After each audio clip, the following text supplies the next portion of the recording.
নেত্রীকে কর্মীদেরকে ডেকে পাঠালো, তলব করলো। লালবাজার হাসপাতালে ভাঙচুরের ঘটনায় পুলিশের তলব 7 জনকে।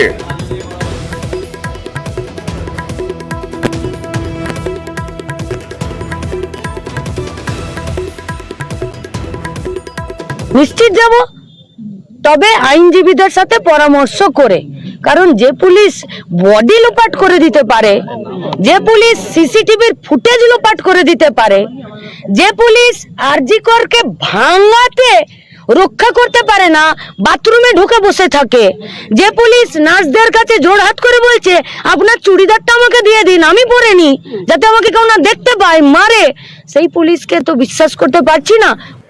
আরজি করে রাত ভর তাণ্ডবে এখনো পর্যন্ত গ্রেফতার 30 জন। এখনো পর্যন্ত কলকাতা পুলিশ গ্রেফতার করেছে 30 জনকে। লালবাজারে নিয়ে যাওয়া হয়েছে। সোশ্যাল মিডিয়া থেকেই শনাক্ত অনেকে।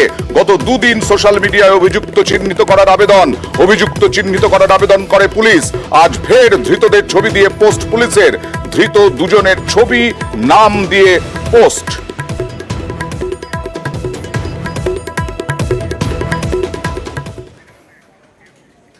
আর নিহত তরুণী চিকিৎসকের বাবা পুলিশের গাফিলতির অভিযোগ তুলেছেন।